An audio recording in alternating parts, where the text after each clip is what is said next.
been working straight through from everything, from logistics and, you know, delivering meals to hungry kids to doing testing. And now they're a huge part of the vaccine effort. They've just been these citizen soldiers every time we ever ask them, every time we call upon them for anything, like disaster, calling on them to go overseas and serve. When we had the riots in Baltimore, now when we have this health emergency, they always step up and answer the call. Excited to be part of such a historic mission. Yeah. I'm going to go see what's going on here, where they're actually. Maybe this the connection here.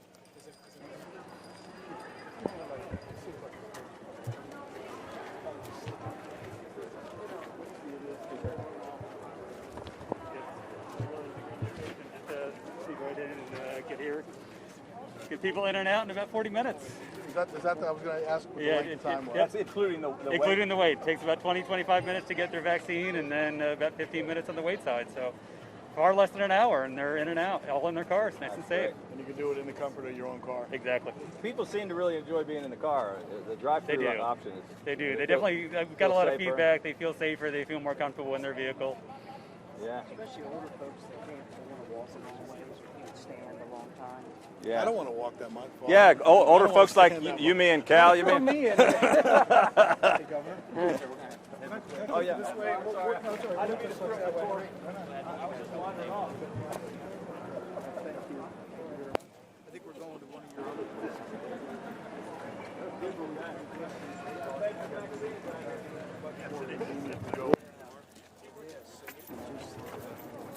I kept hearing from older folks that they want to stand and stuff, and I said, can we just drive up there? Hi guys, thank you very much. Appreciate you. Exactly. You on this way? Thanks guys.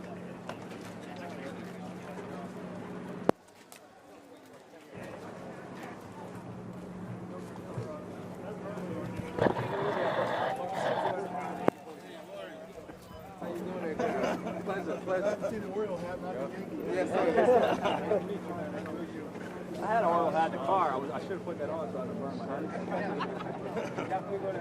You know, the equipment got a whole lot better when I left. The marketing, the hats, and the colors and so on. Yeah, I love this color. That one's not official color. This is better. I like the song. Yeah. But thank you guys. We really do appreciate what you're doing. It's really keeping people safe and saving lives. So thank you very much. Thank you. Thank you so much. Sorry, I keep screwing up the tour. No, we're good. Pop in the pharmacy. It's kind of a break area. There's probably not anybody in there right now.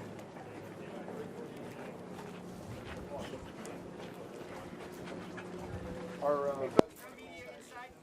clinical partner here is Upper Chesapeake Hospital. Yeah. Okay.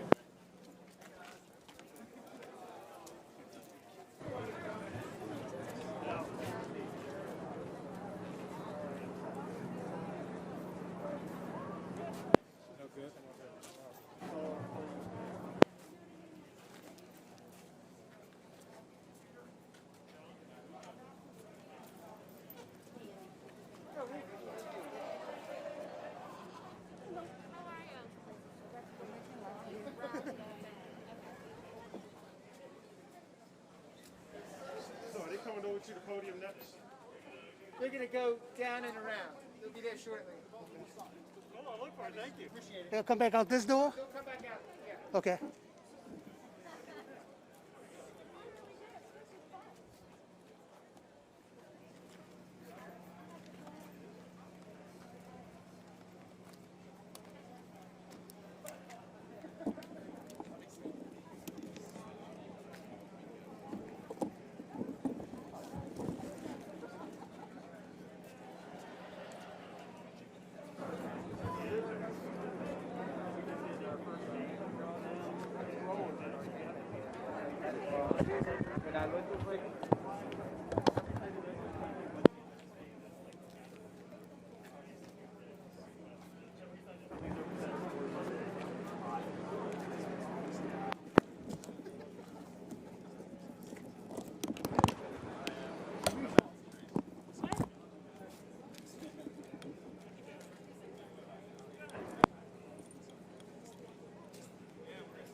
Yeah. Well,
You must know I ain't feel like bending down.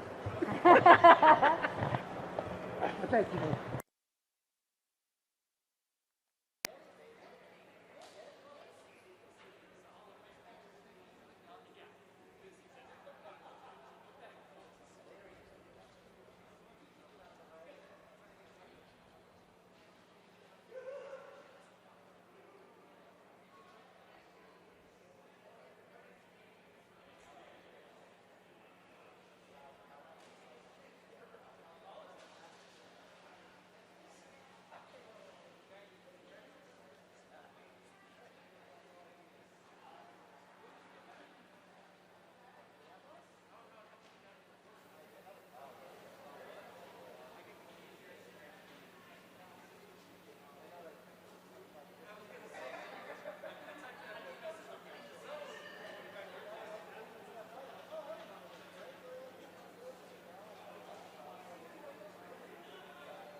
All right, good afternoon, everybody. I want to thank everybody for coming today.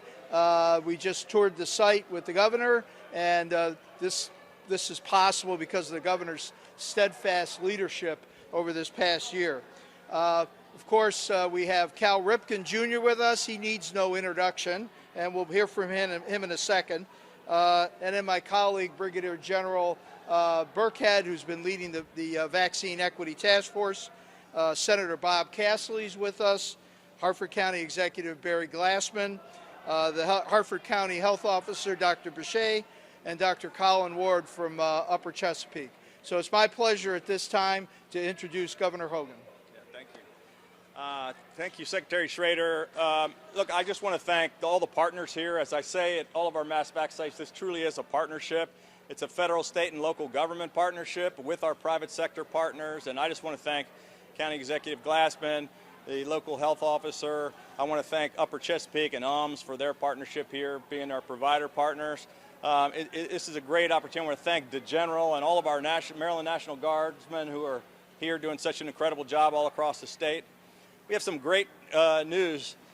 We've hit 5 million vaccines as of today. We've done 9.5 million tests, and it's really because of partners like this that help make that happen. It's not just the folks we're here thanking today, but it's 11,400 other people that are involved in this every single day, and it's been a massive undertaking. We're well ahead of where we expected to be at this point. And our main message here today is that as we start to get such a large percentage of people vaccinated, we have 85% of everybody over 65 has been vaccinated, and 63% of everybody over 18 has been vaccinated. But we've got to get those last few folks out, and that's what we're here to encourage people today. If you have not been vaccinated, please come out to any one of our 3,000 points of distribution. There's no waiting. You don't need an appointment. You can drive through, you can walk through, you can go to your primary care physician, you can go to the CVS or your local pharmacy. Please go out and get vaccinated. And I know people are tired of hearing me say that, and nobody's listening anymore. So I brought my good friend, Cal Ripken. I called him and I said, Cal, I think the media and the public is tired of hearing me talk about vaccines, but your name is on the stadium, and you're a much bigger deal, so would you come out and thank folks with us? So I just want to give Cal a minute to say a couple words. Thank you, Cal. You're quite welcome. That's quite funny. Actually, the governor, it is true. He said, since your name's on the stadium, you've got to come out here with me. But he didn't have to ask very hard. As soon as he asked me to do it, we're so proud to be able to play a role in helping out and to deliver the message that it is really important to get vaccinated.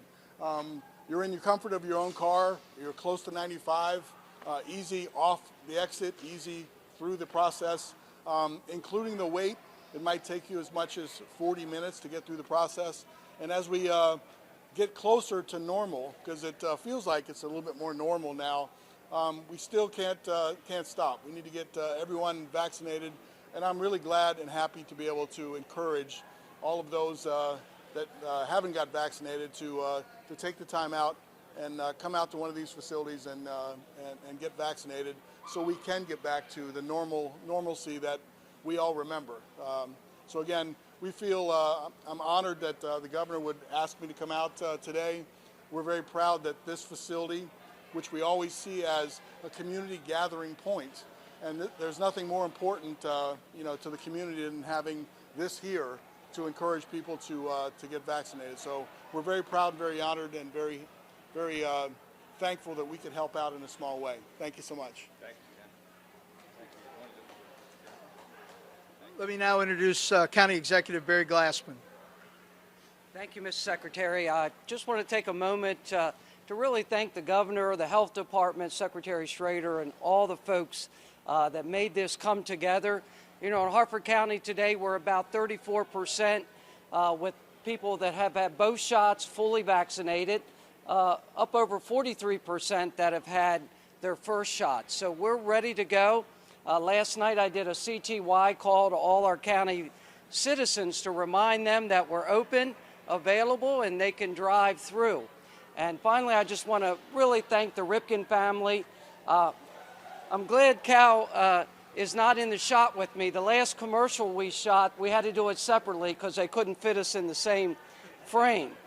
But today I can see eye to eye with the General, and I'm glad that General Burkhead is here with us also. So we're just glad to have you. Thank you to the Ripken family. I know if Miss Vi was looking down, she would be proud that Billy and Cal opened this up to the community, that so we can make sure we save a lot of lives and protect all the people of the county, which they love so much. So thank you all. And now we'll hear a word from the county health officer, Dr. Bashai. Hi, I am so grateful that we have this vaccine clinic here, and it really is a cooperation between state and local and federal government, and it's been really great. As public health, we usually come across saying don't do this and don't do that, don't run with scissors, don't stick your finger in the electric socket. And doctors are really mobilized now to say one big do. We've asked all of the doctors in Harford County, all of the health providers, therapists, even the dentists, to get out the word. There is no health advice you can give your patients, doctors, than to tell your patient, go get vaccinated. There's nothing that you can do for their health from age 16 to 99 that is going to do more for them. So patients call your doctors call your patients, nurses, dentists, podiatrists, get out the word. This is the best thing we can do for our health right now, is to come and get vaccinated. Thank you, Dr. Bashai. And from our clinical partner, Dr. Colin Ward. Thank you, Governor Hogan and County Executive Glassman. And Cal is famous for having a quote that said he didn't just show up for work, he showed up to work. And that's really evident today. The National Guard folks, the first responders, the clinical team from University of Maryland Upper Chesapeake Health. It's never been easier to get a vaccine than it is right here in Harford County right now. You can show up, drive up, not even leave your car, and be on your way in 40 minutes. And so it's really important that you think about what this means for you. We've learned a lot about the treatment of COVID, and the best defense to avoid getting COVID is this vaccine. So think about getting it for yourself and for your family and for your neighbors. Thanks. That closes out the formal remarks. I'll now turn it over to Governor Hogan for questions. Yeah, thanks. Before I take your questions, I'll just add a couple of things. Our health metrics as a result of all the great work that's being done by all these partners and everybody going out and getting those 5 million vaccines has been showing up every single day. We've had 2 straight weeks of great numbers with our lowest positivity rate we've had in 6 or 7 months, continuing to drop. Our hospitalizations dropping for 2 straight weeks. Our cases per 100,000 is down. Our number of cases is down consecutive days. And so we're not through this yet. We just got to get those last few people vaccinated. But we're in much better shape. And everybody, you can tell, is more hopeful. Our goal is to try to get these shots done, to wind down these mass vax sites, and to get everybody who wants a shot to get one. And our goal is to try to get back to normal as quickly as possible. So with that, I'd be happy to take a couple questions. What percentage do you think that's going to push the number of people who've gotten at least one dose up? Is there a number that you're looking at? Want to answer that one, Doctor?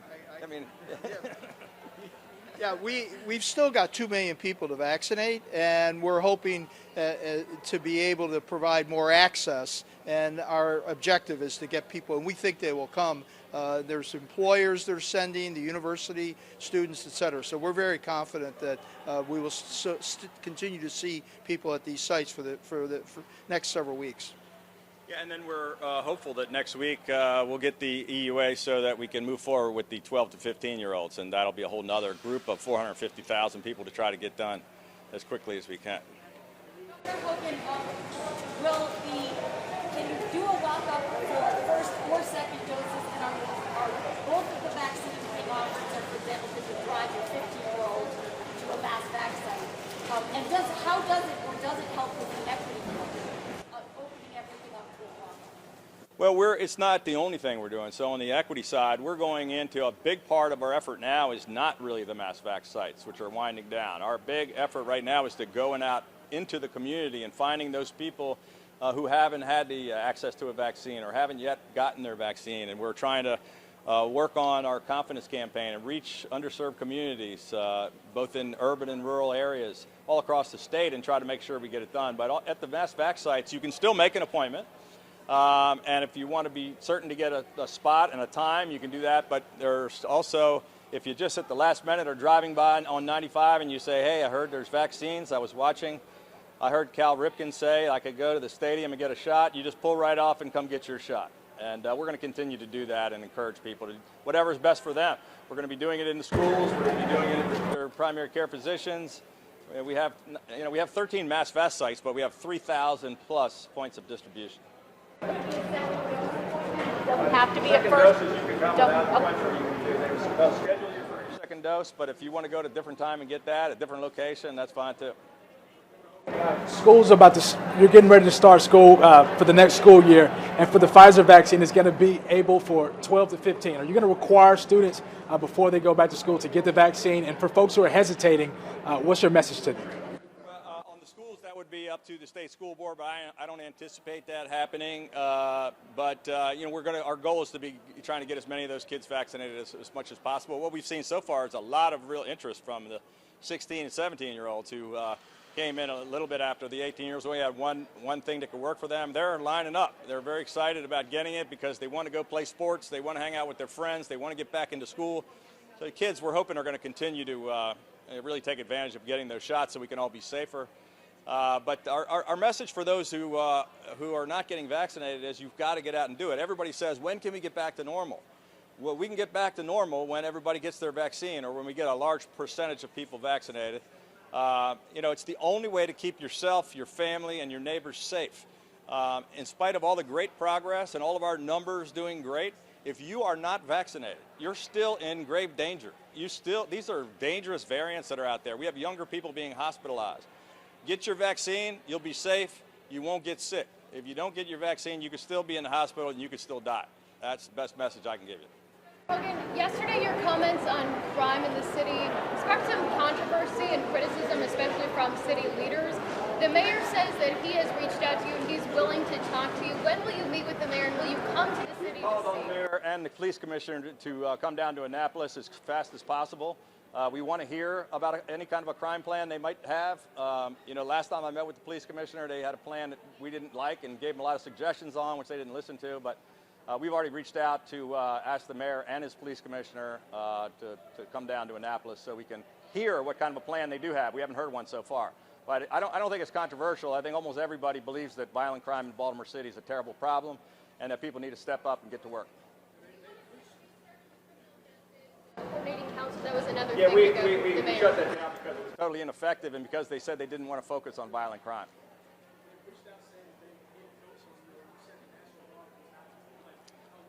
I mean, we've put more than $1 billion into public safety in Baltimore City, and I could give you a 20-page memo on all the things that we've done, paying for most of the effort there. But I just don't think National Guard is the right person to be policing the streets of Baltimore rather than well-trained police officers. The state police is much smaller than the Baltimore City Police, and they're also trained to do a different mission, and they're spread all over the state. But we're going to continue to provide whatever help we can. Our big push right now is to see if we can get the mayor, police commissioner, and the prosecutor focused on violent crime, and if they can come down and give us a comprehensive plan. And then if it makes sense, we'll provide whatever assistance we can. But this is their job, and they got to get their job done.